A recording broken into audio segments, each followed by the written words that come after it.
Hast du dich jemals so gefühlt, als würde das Universum dich von Menschen, Möglichkeiten oder Wegen wegstoßen, von denen du einst glaubtest, sie seien für dich bestimmt? Dieses Gefühl der Isolation, der tiefen Einsamkeit, es ist keine Strafe und kein Zeichen dafür, dass alles schief läuft. Heute wollen wir diese Erfahrung aus einem anderen Blickwinkel betrachten. Wir tauchen in eine Perspektive ein, die sowohl unseren Verstand als auch unsere Seele anspricht. Eine, die dir vielleicht hilft, diese dunkleren Momente in einem völlig neuen Licht zu sehen. Um uns dabei zu leiten, wenden wir uns der Weisheit von Carl Jung zu, dem berühmten Schweizer Psychologen, der sein Leben der Erforschung des menschlichen Geistes widmete. Jung sprach oft über etwas, das er Individuation nannte. Es geht dabei nicht nur darum, erwachsen zu werden oder zu lernen, wie man sich anpasst. Es ist eine tiefe, innere Reise, eine Reise, die ganz auf das Ganzwerden ausgerichtet ist. Es geht darum, all die verschiedenen Teile deiner selbst zu vereinen, sowohl die, die du kennst, als auch die, die tief in deinem Unbewussten vergraben sind. Aber eines ist klar: Diese Reise ist alles andere als leicht. Sie ist oft mit intensiven Gefühlen von Isolation und Einsamkeit verbunden. Dieses Gefühl der Trennung tritt normalerweise auf, wenn sich etwas Großes in uns verändert. Laut Jung ist die Individuation der Weg, auf dem wir zu unserem wahren Selbst werden. Es ist eine Transformation, die weit über das Befolgen von Regeln oder das Erfüllen von Erwartungen hinausgeht. Anstatt uns hinter Rollen zu verstecken oder Masken zu tragen, um dazuzugehören, fordert uns die Individuation dazu auf, echt zu sein, uns mit unserem wahrsten Selbst zu verbinden. Und dieses wahre Selbst?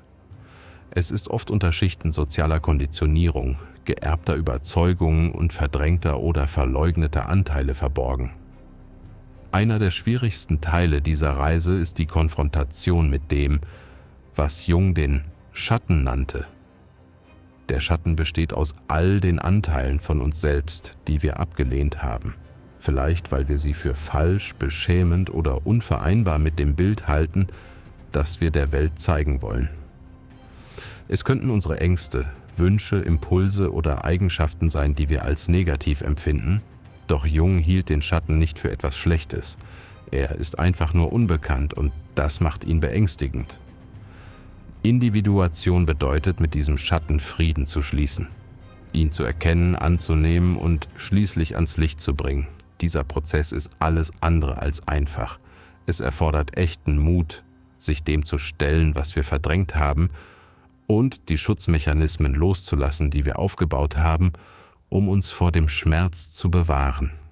Und genau hier spielt Isolation eine entscheidende Rolle. Oft kann diese Art der inneren Arbeit nicht geschehen, wenn wir von Menschen umgeben sind, besonders nicht, wenn diese Menschen die Masken, die wir tragen, noch verstärken. Um wirklich hören zu können, was unsere innere Stimme sagt, brauchen wir Ruhe. Wir brauchen Raum. Wir müssen uns vom Lärm und den Erwartungen entfernen, die an uns zerren. Manchmal wählen wir diese Einsamkeit, etwa indem wir uns bewusst Zeit nehmen, um nach innen zu schauen. Manchmal wird sie uns vom Leben aufgezwungen, durch Situationen, in denen wir uns allein fühlen.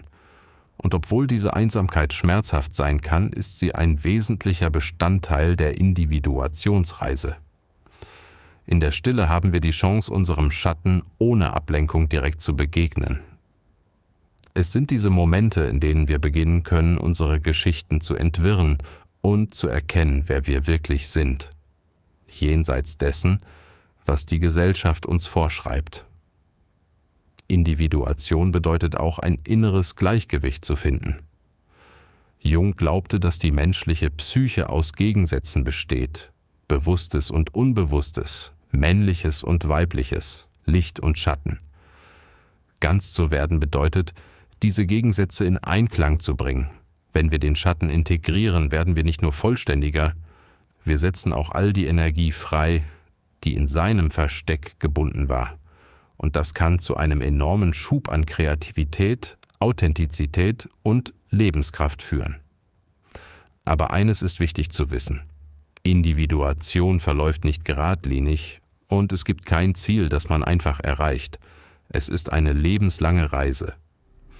Während wir wachsen und verschiedene Lebensphasen durchlaufen, entdecken wir immer wieder neue Aspekte unseres Selbst. Die Isolation, die wir hin und wieder spüren, sie ist kein einmaliges Ereignis. Sie ist ein notwendiger, wiederkehrender Teil unserer psychologischen und spirituellen Entwicklung. Menschen denken oft, Isolation sei eine Art Bestrafung oder Leiden, aber in Wahrheit kann sie einer der kraftvollsten Wege sein, zu deinem wahren Selbst zu finden. Das Universum zieht dich nicht aus Grausamkeit von allem weg. Es tut es, weil du, um dich wirklich selbst zu erkennen, dich von all dem Lärm und den Ablenkungen um dich herum entfernen musst. In unserem Alltag sind wir ständig äußeren Einflüssen ausgesetzt, den Meinungen anderer, Erwartungen, endlosem Lärm, die uns immer weiter von unserem wahren Wesen entfernen. Wenn das Leben dich also isoliert, auch wenn es sich wie eine Strafe anfühlt, passiert in Wirklichkeit etwas anderes. Du bekommst die seltene Gelegenheit, nach innen zu schauen und wieder mit dir selbst in Verbindung zu treten. Das ist nicht leicht, besonders wenn du es nicht gewohnt bist, allein zu sein oder dich mit deinen Gedanken auseinanderzusetzen. In einer Welt, in der wir ständig verbunden, abgelenkt und überreizt sind, kann Stille und Einsamkeit unangenehm wirken, sogar beängstigend. Aber genau in diesen stillen Momenten beginnen die tiefsten Wahrheiten über dein wahres Selbst durchzusickern. Stell dir vor, du stehst allein in einem dunklen Wald. Zuerst fühlt sich alles überwältigend an, vielleicht sogar beängstigend. Aber wenn sich deine Augen an die Dunkelheit gewöhnen, beginnst du, die Formen und Schatten zu erkennen. Was zunächst erschreckend wirkte, wird zu etwas Geheimnisvollem, Lebendigem, voller Bedeutung. So funktioniert Isolation. Zunächst spürst du nur die Leere, die Einsamkeit, vielleicht sogar ein Gefühl des Verlorenseins. Doch wenn du bei diesen Gefühlen bleibst, erkennst du nach und nach, was wirklich in dir ist. Deine Ängste, Träume, verborgenen Wünsche, selbst die Teile von dir, die du jahrelang ignoriert hast. Das ist der Kern von Authentizität. In einer Welt voller Masken und Erwartungen kann es das Schwierigste sein, einfach man selbst zu sein. Aber wie kannst du selbst sein, wenn du gar nicht weißt, wer du wirklich bist? Isolation gibt dir den Raum, das herauszufinden. Überall um uns herum sagt uns die Gesellschaft, wer wir sein sollen, was wir wollen sollen, wie wir handeln sollen, wie Erfolg aussieht. Es ist so einfach, den Kontakt zu dem zu verlieren, was wir eigentlich denken und fühlen. Doch in der Isolation verblasst all dieser äußere Druck. Du darfst ganz bei dir selbst sein, ohne Urteil, ohne die Stimmen anderer. In diesem Raum kannst du dir wirklich zuhören.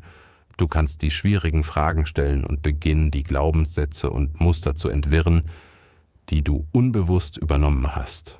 Und von dort aus kannst du beginnen, dein Selbstbild neu aufzubauen, dieses Mal auf Grundlage dessen, was echt ist. Das ist keine einfache Aufgabe, tatsächlich ist sie oft unangenehm. Aber sie ist notwendig, wenn du ein Leben führen willst, das mit deinem tiefsten Inneren im Einklang steht. Isolation gibt dir auch die Chance, Frieden mit deinen Schatten zu schließen, den Teilen von dir, die du vergraben oder verleugnet hast, weil sie nicht zum Bild passten, das du von dir zeigen wolltest. Wenn du allein bist, fern von Ablenkung und Lärm, kannst du endlich anfangen, diese Anteile zu akzeptieren. Und anstatt sie als Schwächen zu sehen, beginnst du, ihre Stärke zu erkennen. Dieser Prozess, sich selbst vollständig zu sehen und zu lieben, was man findet, ist der Schlüssel zu einem echten, furchtlosen Leben. Und noch etwas. In der Einsamkeit wird deine Intuition lauter. Ohne die Meinungen der anderen, die deinen Geist trüben, beginnst du wirklich, deine eigene Stimme zu hören. Du beginnst, Entscheidungen aus einem inneren Ort der Weisheit zu treffen. Es ist, als würdest du lernen, dir selbst wieder zu vertrauen. Carl Jung, eine der einflussreichsten Stimmen der Psychologie, verstand, wie zentral Einsamkeit für echte Transformation ist. Für ihn bedeutete Einsamkeit nicht nur physisch allein zu sein. Es war die Unfähigkeit, das auszudrücken, was einem wirklich wichtig ist. Wie er einmal sagte, Einsamkeit entsteht nicht dadurch, dass man keine Menschen um sich hat, sondern dadurch, dass man die Dinge, die einem wichtig erscheinen, nicht mitteilen kann. Und diese Art von Einsamkeit, sie kann dich selbst mitten in einer Menschenmenge treffen. Aber es ist auch die Art von Einsamkeit, die zu echtem Wachstum führt. Wenn wir uns isoliert fühlen, denken wir oft, dass etwas nicht stimmt. Doch aus jungianischer Sicht könnten diese tiefen, einsamen Momente tatsächlich Zeichen dafür sein, dass du zu einem völlig neuen Verständnis deiner selbst und zu einer neuen Sicht auf die Welt und deinen Platz darin geführt wirst. In diesem Sinne wird Einsamkeit zu etwas Kraftvollem, einem Funken für Transformation. Sie gibt dir die Möglichkeit, dich von all dem äußeren Lärm zu lösen und endlich deine eigenen inneren Wahrheiten wahrzunehmen. Diese Art von Einsamkeit ist eigentlich das, was man kreative Einsamkeit nennen könnte. Es ist dieselbe tiefe Stille, zu der Künstler, Philosophen und spirituelle Lehrer sich hingewandt haben, wenn sie in sich selbst eintauchen und mit etwas Neuem zurückkehren wollten. Neue Ideen, neue Visionen, neue Erkenntnisse. Kreative Einsamkeit bedeutet nicht einfach nur still dazusitzen und darauf zu warten, dass etwas passiert oder sich verloren zu fühlen. Es ist ein aktiver, lebendiger Zustand. Einer, in dem du erforschst und entdeckst. In diesen Momenten ist dein Geist nicht von den Kleinigkeiten des Alltags vernebelt. Stattdessen richtet er sich nach innen, zur Quelle der Inspiration und inneren Weisheit. Künstler beispielsweise suchen bewusst die Einsamkeit. Sie wollen diesen ruhigen Raum, in dem sie tief in ihren kreativen Prozess eintauchen können, frei von Ablenkung. Und genau in diesen Momenten der Isolation entstehen ihre kraftvollsten Ideen und Bilder, ihre wahrhaftigsten Ausdrucksformen dessen, wer sie sind. In diesem Licht betrachtet wird Einsamkeit zu einem Raum völliger kreativer Freiheit. Gesellschaftliche Normen, Erwartungen, der Druck, sich anzupassen, all das tritt in den Hintergrund. Was bleibt, ist dein Kern, dein Wesen bereit durchzuscheinen. Deshalb haben so viele Denker und spirituelle Führer im Laufe der Geschichte in der Einsamkeit Klarheit gefunden. Indem sie sich vom Lärm der Welt zurückzogen und die Stimmen anderer ausblendeten, konnten sie wirklich ihre eigene Stimme hören. Einige der tiefgründigsten und weltveränderndsten Ideen wurden genau in diesen stillen Momenten geboren, in denen sich jemand traute, allein zu sitzen und nach innen zu blicken. Genau dann werden die großen Fragen des Lebens gestellt und manchmal auch beantwortet. Aber Einsamkeit ist nicht nur ein Werkzeug für Kreativität. Sie ist auch ein Spiegel, einer, der dich nicht wegsehen lässt. Ohne die Ablenkungen des Alltags stehst du allem gegenüber, was du verdrängt hast, deinen Ängsten, Unsicherheiten, Widersprüchen. Und ja, das kann unangenehm sein, sogar schmerzhaft. Aber es ist auch notwendig, wenn du wachsen willst. Wenn du dich diesen Wahrheiten stellst, beginnst du, die Illusionen und falschen Geschichten abzulegen, die dich in Mustern festgehalten haben, die dir nicht mehr dienen. Dort beginnt echte Transformation. Du hörst auf, die Version deiner selbst zu sein, die von den Meinungen und Erwartungen anderer geformt wurde, und beginnst jemand Neues zu werden. Jemand Echtes. Jemand, der sich endlich mit seinem wahren Selbst im Einklang fühlt. Einsamkeit bedeutet also nicht nur, allein zu sein. Sie ist eine Art Wiedergeburt. Denk an einen Schmetterling, der aus seinem Kokon schlüpft. Das ist die Art von Veränderung, um die es hier geht. Du gehst auf eine Weise hinein und kommst verändert wieder heraus. Im Inneren bekommst du mehr Klarheit über deine eigenen Wünsche, Ängste und Träume. Du beginnst ehrlicher zu sein, mit dir selbst und mit anderen. Und äußerlich zeigt sich diese Veränderung in der Art, wie du dich in der Welt bewegst. Du hörst auf, dich in Schubladen pressen zu lassen, die nicht zu dir passen. Stattdessen beginnst du, ein Leben zu wählen, das sich für dich richtig anfühlt. Du triffst Entscheidungen, die deine Werte und deinen Sinn widerspiegeln, nicht die Erfolgsvorstellungen anderer. Einsamkeit stärkt auch deine innere Widerstandskraft. Wenn du deine inneren Kämpfe ohne ständige Ablenkung oder Unterstützung durchstehst, kommst du gestärkt daraus hervor. Du lernst, dir selbst zu vertrauen, die Höhen und Tiefen des Lebens zu deinen eigenen Bedingungen zu bewältigen. Diese Art von innerer Stärke, sie ist unbezahlbar. Sie gibt dir das Selbstvertrauen, freier und vollständiger zu leben, ohne die Bestätigung der Außenwelt zu brauchen. Während er den menschlichen Geist und das Universum erforschte, führte Carl Jung ein Konzept ein, das bis heute Menschen fasziniert: die Synchronizität. Es ist die Idee, dass scheinbar zufällige Zufälle vielleicht gar nicht zufällig sind. Stattdessen sind sie auf sinnvolle Weise miteinander verbunden, auch wenn wir das nicht sofort verstehen. Dieses Konzept steht in engem Zusammenhang mit der Erfahrung von Isolation. Während Einsamkeit auf den ersten Blick leer oder sinnlos erscheinen mag, lädt uns die Synchronizität dazu ein, tiefer zu schauen. Sie legt nahe, dass selbst Momente der Einsamkeit Teil eines größeren Ganzen sind, etwas, das im Hintergrund miteinander verwoben wird. Wenn dich das Leben in die Isolation zieht, sei es durch äußere Umstände oder einen tiefen inneren Drang, dich zurückzuziehen, dann könnte es sein, dass gerade der Rahmen geschaffen wird für etwas Wichtiges, das sich noch nicht vollständig zeigt.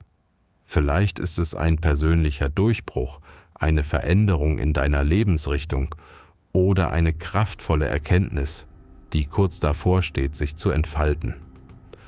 Und sehr oft kommen die größten Veränderungen und Offenbarungen nicht, wenn alles laut und hektisch ist, sondern in der Stille.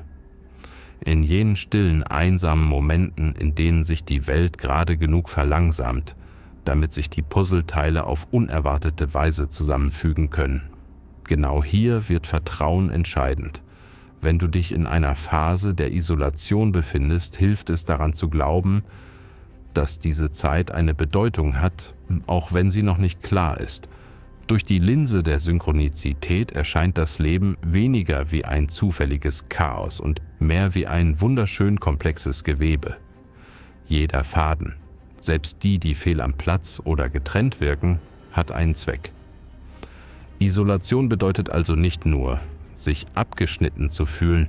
Es ist eine Zeit, in der deine Seele sich möglicherweise auf eine Veränderung vorbereitet, auf eine neue Sichtweise oder auf ein neues Selbstverständnis.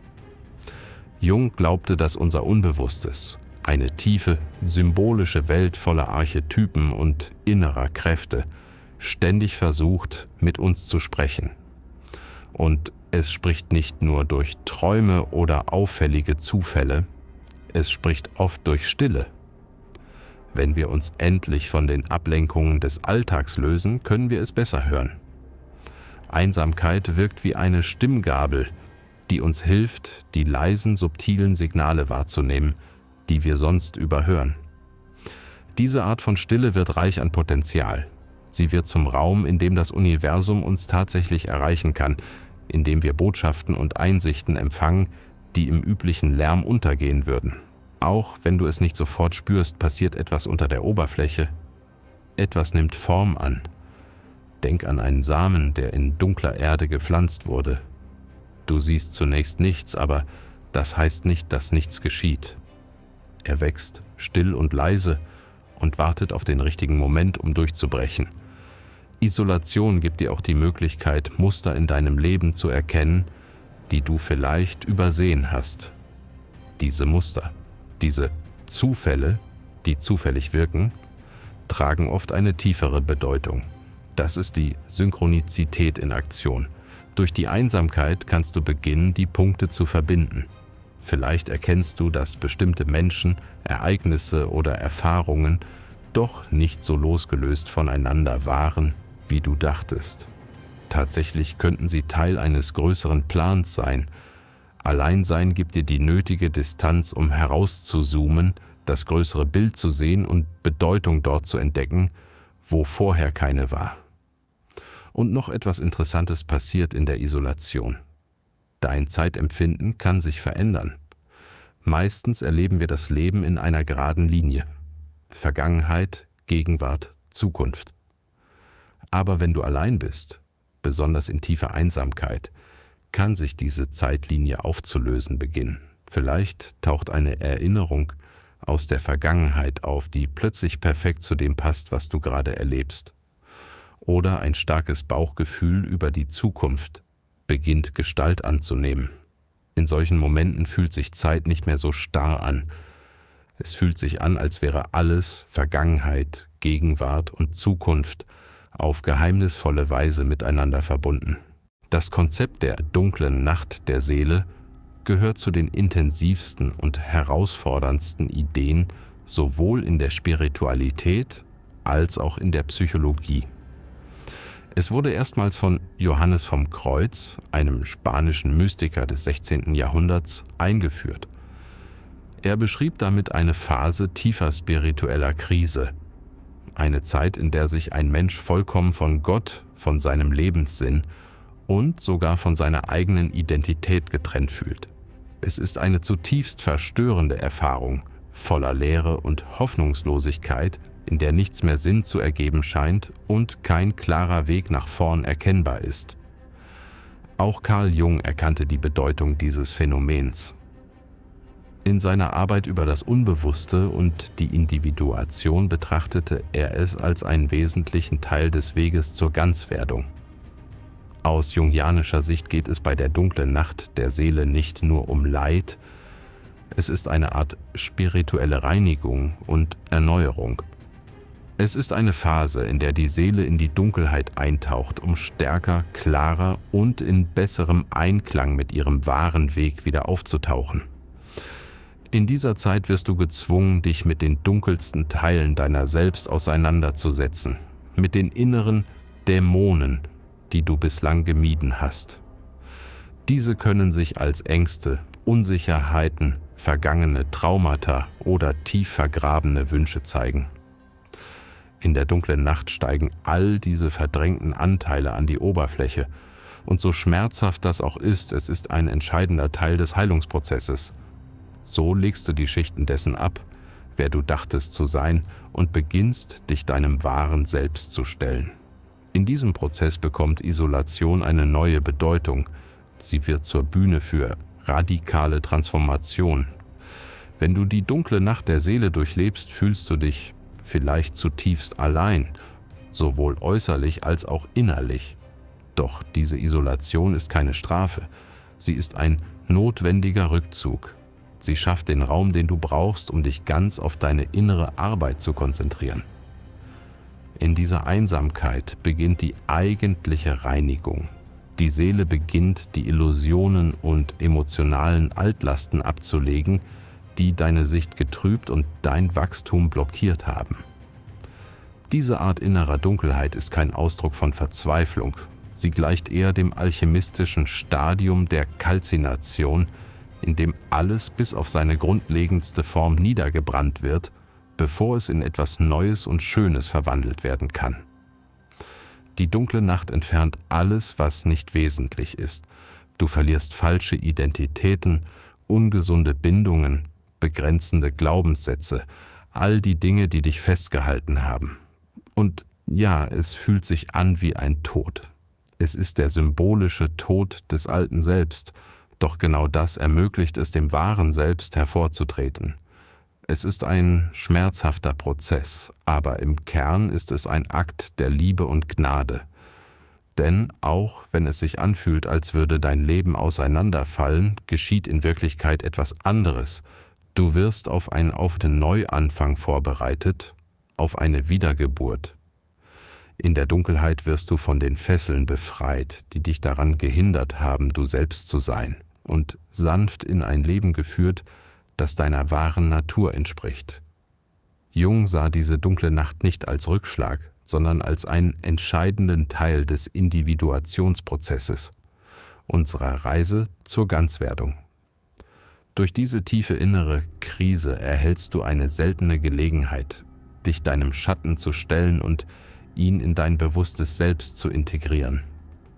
Das bedeutet, die Teile von dir anzunehmen, zu verstehen und sogar zu umarmen, die du bisher verdrängt hast. Es ist harte Arbeit, aber sie ist notwendig, um zu wachsen. So wirst du zu einer ausgeglicheneren, vollständigen Version deiner selbst. Und noch etwas: Die dunkle Nacht der Seele kann deine Beziehung zum Göttlichen oder wie auch immer du das Universum oder das Heilige begreifst, völlig verändern. In dieser Zeit werden alle oberflächlichen Glaubenssätze, all die übernommenen Vorstellungen von Spiritualität in Frage gestellt und oft verworfen. Was übrig bleibt, ist etwas Persönlicheres, Echtes.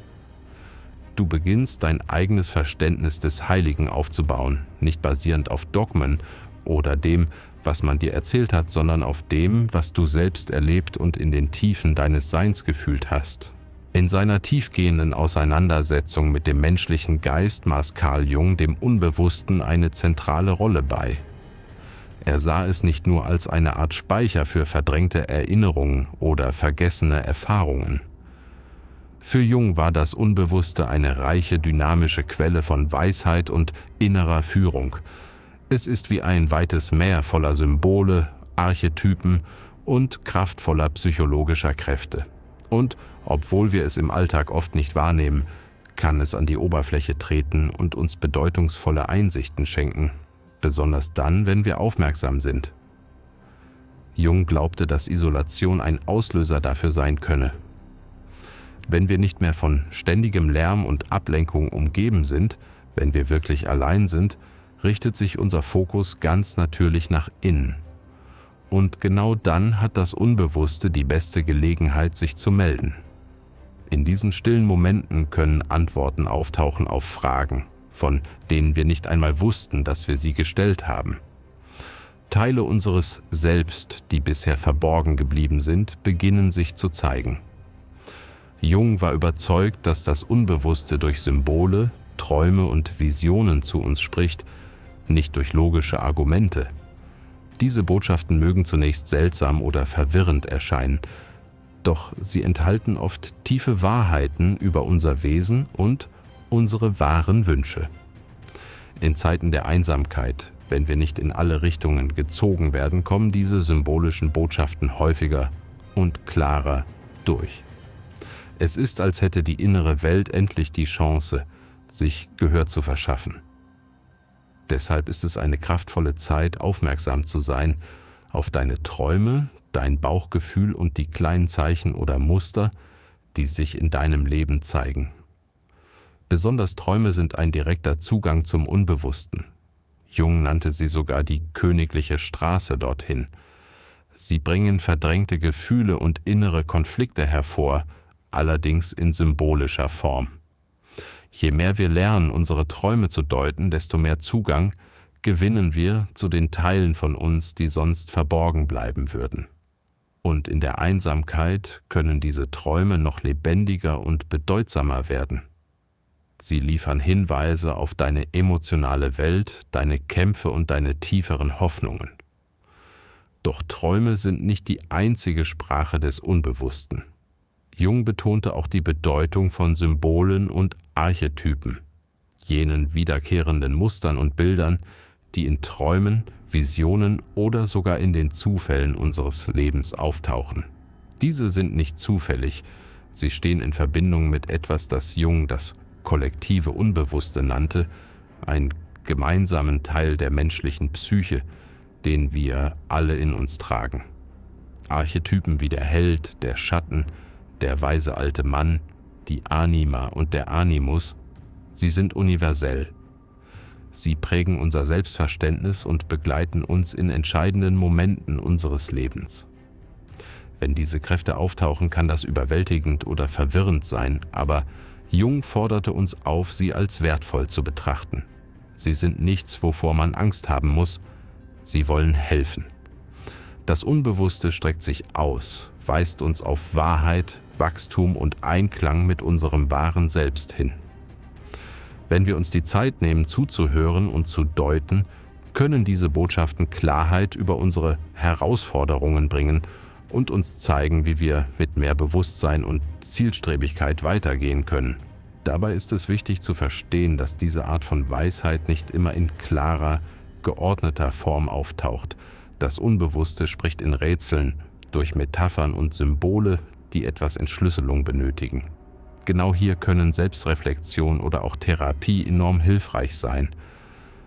Wenn wir diese Symbole bearbeiten, können wir die Muster erkennen, die uns festhalten, oder endlich den Weg erkennen, der uns an Blockaden vorbeiführt.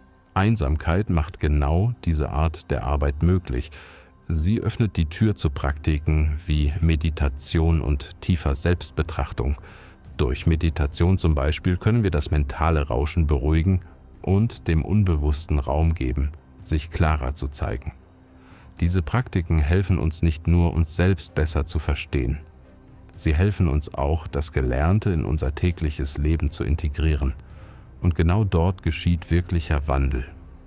Indem wir die Einsichten des Unbewussten in unser bewusstes Erleben einfließen lassen, schaffen wir ein stärkeres Gefühl von Ausgeglichenheit, Wohlbefinden und innerem Frieden. Isolation bedeutet also nicht nur, sich von der Außenwelt zurückzuziehen. Es ist in Wahrheit eine Einladung, ein tieferes, persönlicheres Gespräch mit deinem inneren Selbst zu führen. Und sie kann auf zwei Hauptarten in unser Leben treten: als etwas, das wir wählen, oder als etwas, das uns aufgezwungen wird. Auch wenn beide Formen ähnlich aussehen, beide beinhalten ein Getrenntsein von der Welt, unterscheiden sich ihre Ursachen und ihre Auswirkungen deutlich. Dieses Verständnis kann uns helfen, das Wachstumspotenzial jeder Art von Isolation besser zu nutzen. Ein freiwilliger Rückzug ist eine bewusste Entscheidung. Du triffst sie aktiv, um dich vom Lärm und der Hektik des Alltags zu entfernen, weil du Frieden, Klarheit, spirituelle Einsichten oder ein tieferes Verständnis deiner selbst suchst. Man sieht dies in spirituellen Traditionen auf der ganzen Welt. Mönche, Eremiten, Meditierende, Menschen, die sich an stille Orte oder Klöster zurückziehen, nicht um vor dem Leben zu fliehen, sondern um sich tiefer mit etwas Größerem zu verbinden. Ob es Gott, das Universum oder die eigene Seele ist, sie suchen Wahrheit, Sinn und Verbindung. In dieser Art von Einsamkeit verschwinden die Ablenkungen der Außenwelt und es bleibt Raum. Raum zum Nachdenken, zum Fragen und zum Zuhören nach innen. Menschen wenden sich oft in Wendepunkten ihres Lebens oder bei dem starken Bedürfnis, sich selbst und ihren Lebenssinn wiederzufinden, diesem Rückzug zu. Erzwungene Isolation ist hingegen eine andere Geschichte. Sie ist nicht selbst gewählt. Sie passiert aufgrund von Umständen außerhalb deiner Kontrolle. Sie kann durch Verlust, Krankheit, eine Pandemie oder viele andere Situationen ausgelöst werden, die dich von anderen trennen, obwohl du das nicht wolltest. Diese Form kann sich viel schwerer anfühlen. Oft sind Frustration, Trauer, Hilflosigkeit dabei, das Gefühl, dass einem das Leben aus der Hand geglitten ist.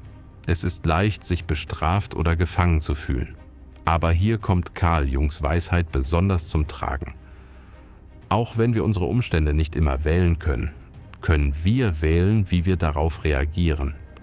Und genau dieser Perspektivwechsel macht aus erzwungener Isolation etwas potenziell Transformierendes. Wenn du mit dieser Art ungewollter Einsamkeit konfrontiert wirst, hast du zwei Möglichkeiten. Du kannst dagegen ankämpfen, was oft zu noch mehr Leid führt, oder du kannst sie annehmen und dich fragen: Was kann ich daraus machen? Was kann ich hier lernen? Akzeptanz bedeutet nicht aufzugeben. Es bedeutet, mit dem zu arbeiten, was das Leben dir gerade gibt und nach Möglichkeiten zu suchen, daran zu wachsen. In freiwilliger wie auch in erzwungener Isolation liegt die gleiche Kernchance: Selbsterkenntnis, Reflexion und inneres Wachstum. Der Unterschied liegt lediglich in der Absicht dahinter. Bei einem Rückzug gehst du auf die Suche nach etwas. In der erzwungenen Isolation besteht die Herausforderung darin, Sinn in etwas zu finden, das du dir nicht ausgesucht hast. Der wahre Schlüssel zum Umgang mit beiden Wegen ist, sich nicht zu widersetzen. Wenn wir Isolation ablehnen, füllen wir den leeren Raum oft mit Ablenkungen, um dem Unbehagen zu entgehen. Doch damit verpassen wir auch, was uns die Einsamkeit lehren könnte. Wenn wir uns stattdessen darauf einlassen, wenn wir die Stille und Ruhe willkommen heißen, öffnen wir die Tür dazu, Teile von uns selbst zu entdecken, die wir noch nie zuvor gesehen haben. Wir entwickeln Resilienz, gewinnen Einsichten und beginnen, die Welt und unser Leben auf eine tiefere Weise zu verstehen. Freiwillige Isolation lehrt uns den Wert von Stille und Gelassenheit. Sie zeigt uns, dass wir, wenn wir uns vom Chaos entfernen, die Wahrheit klarer hören können.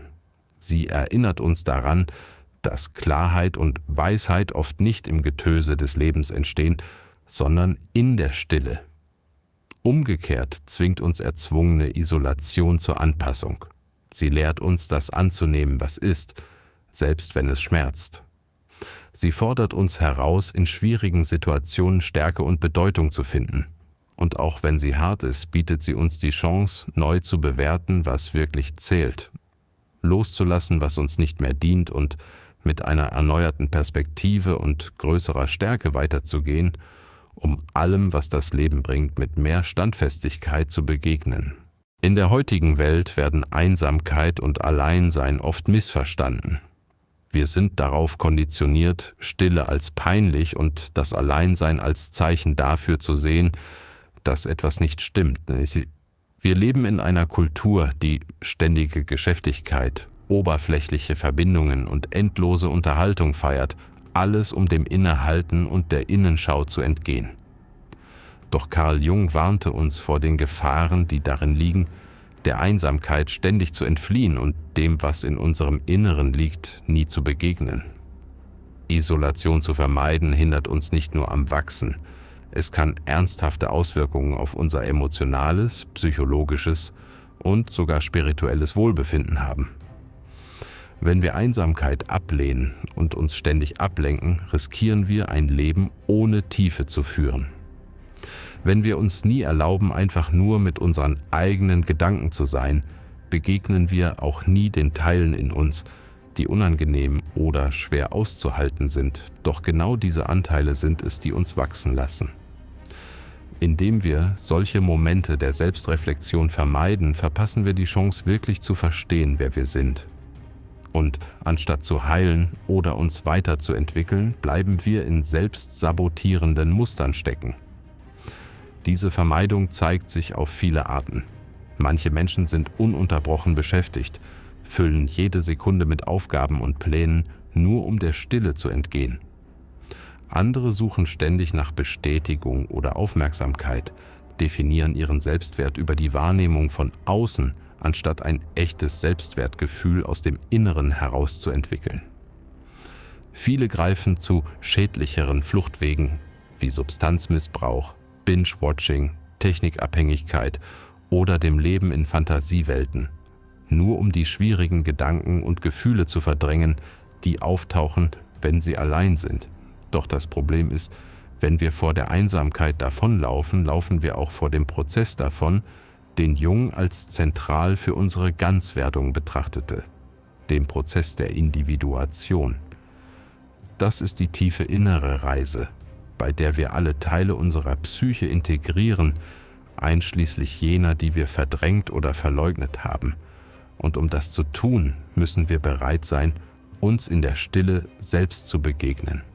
Jungs Konzept des Schattens, jene verborgenen Anteile in uns, die unsere Ängste, Triebe und Eigenschaften enthalten, die wir nicht akzeptieren wollen, kann nur anerkannt und verarbeitet werden, wenn wir aufhören, die Stille zu meiden. Die Integration dieses Schattens ist einer der wichtigsten Schritte auf dem Weg zu einem authentischeren und vollständigen Selbst. Wenn wir uns weigern, dem Schatten zu begegnen und die Stille meiden, die notwendig ist, um diese Arbeit zu leisten, bleiben wir nicht nur stecken. Wir verschlimmern die Dinge sogar. Der Schatten verschwindet nicht einfach, nur weil wir ihn ignorieren. Im Gegenteil, je mehr wir ihn verdrängen, desto stärker und destruktiver kann er werden. Er beginnt, sich in unserem Verhalten zu zeigen, untergräbt unsere Beziehungen oder treibt uns in Muster, die wir nicht verstehen, aus denen wir aber auch nicht ausbrechen können. Das ist der Preis dafür, dass wir der Einsamkeit nicht begegnen und die innere Arbeit nicht leisten, die echtes Wachstum erfordert. Gleichzeitig verpassen wir durch das Meiden von Einsamkeit auch die tiefgreifende Transformation, die sie mit sich bringen kann. Ja, es ist anfangs unangenehm, aber Isolation kann uns die Klarheit schenken, die wir brauchen, um unsere Werte zu überdenken, uns mit unseren Leidenschaften zu verbinden und unseren Lebenssinn neu zu hinterfragen. Sie schafft Raum, um uns vom äußeren Lärm zurückzuziehen und uns dem zuzuwenden, was wirklich zählt. In diesen stillen Momenten hören wir endlich unsere innere Stimme, ungefiltert von Erwartungen, frei von Vergleichen und ungestört von Ablenkungen. Und diese Stimme, sie weiß genau, wer wir sind und wohin wir gehen müssen, wenn wir schließlich aufhören, gegen die Isolation anzukämpfen und uns erlauben, allein mit unseren Gedanken zu sein, beginnt etwas Kraftvolles. Wir entdecken Teile von uns selbst, die wir zuvor nie wirklich wahrgenommen haben. Wir beginnen, unsere Emotionen klarer zu verstehen, erkennen Verhaltensmuster, die uns nicht mehr dienen, und finden neue, gesündere Wege, mit uns selbst und anderen in Verbindung zu treten. Im Laufe der Geschichte war Einsamkeit ein zentrales Werkzeug für einige der größten Geister, Denker, Künstler, spirituelle Führer. Ihre Zeit allein hat sie nicht zurückgehalten, sondern wurde zum Treibstoff für ihre tiefsten Einsichten, mutigsten Ideen und bedeutendstes Wachstum. In ihrer Einsamkeit tauchten sie tiefer, fanden Klarheit und brachten Gedanken und Werke hervor, die bis heute nachhallen. Ein Beispiel dafür ist Friedrich Nietzsche. Der deutsche Philosoph verbrachte lange Phasen seines Lebens in Einsamkeit, besonders in den Schweizer Alpen, um sich von Krankheit und dem Druck des akademischen Lebens zu erholen. Gerade in diesen stillen Zeiten entwickelte er einige seiner einflussreichsten Ideen, wie das Konzept des Übermenschen oder die berühmte „Gott ist tot“-These. Für Nietzsche war Einsamkeit kein Zustand, dem man entfliehen müsse, sie war notwendig. Ein Raum, in dem er frei denken und die Normen seiner Zeit in Frage stellen konnte und dadurch unser Verständnis von Existenz und menschlichem Potenzial grundlegend veränderte. Ein weiteres klassisches Beispiel ist Henry David Thoreau, der amerikanische Schriftsteller und Philosoph, der bekanntlich in einer kleinen Hütte am Waldensee lebte. Sein Buch Walden beschreibt seine Erfahrung eines einfachen Lebens in der Natur. Thoreau zog sich nicht zurück, um dem Leben zu entkommen, sondern um sich neu zu verbinden mit der Natur, mit sich selbst und mit dem Wesen des Lebens.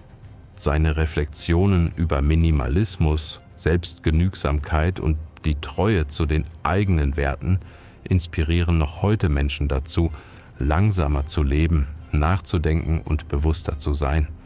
Auch Carl Jung selbst suchte regelmäßig die Einsamkeit als essentiellen Teil seines kreativen und persönlichen Wachstums. Er baute einen Steinturm in Bollingen am Zürichsee, wohin er sich zurückzog, um zu schreiben, nachzudenken und sich mit seinem Unbewussten zu verbinden. Diese Einsamkeit erlaubte es ihm, tief in seine Psyche einzutauchen, was zu einigen seiner bedeutendsten Entdeckungen führte, wie den Archetypen oder dem Prozess der Individuation. Jung betrachtete diesen Rückzugsort als heilig.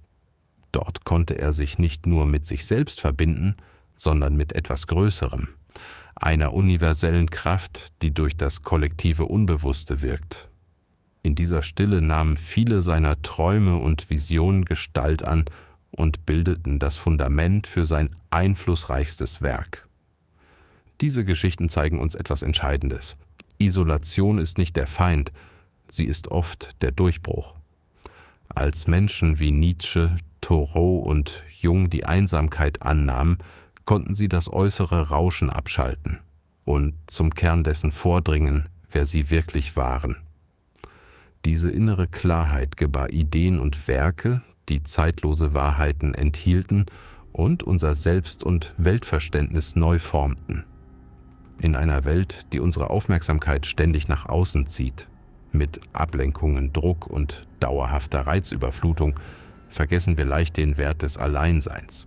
Doch Einsamkeit gibt uns den Raum, nach innen zu gehen, jene Teile in uns zu erforschen, denen wir sonst kaum zuhören.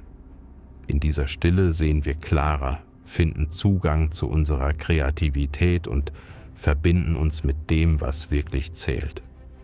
Einsamkeit erlaubt es dir, tief zu tauchen, Schichten deines Selbst freizulegen, die unter der Oberfläche des Alltags verborgen sind. Sie ist nicht nur eine Pause von der Welt, sie ist eine Rückkehr zu dir selbst. Durch sie haben viele große Geister Einsicht, Sinn und Weisheit gefunden, die ihr Leben und unser Leben verändert haben. Und wenn wir ihrem Beispiel folgen, können auch wir lernen, Isolation als wesentlichen Bestandteil unseres eigenen Wachstumswegs zu begreifen. Seien wir ehrlich, Einsamkeit ist nicht immer einfach. Sie kann unangenehm sein, manchmal sogar schmerzhaft. Sie kann sich endlos und unsicher anfühlen. Aber durch Jungs Perspektive erkennen wir, was sie wirklich ist. Ein heiliger Teil des Weges zur Ganzwerdung.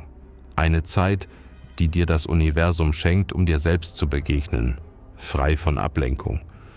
Und wenn du aufhörst, dich dagegen zu wehren, wenn du sie bewusst annimmst, könntest du feststellen, dass in der Stille genau das liegt, wonach du die ganze Zeit gesucht hast. Denn es ist in diesen ruhigen, einsamen Momenten, in denen du entdeckst, wer du wirklich bist.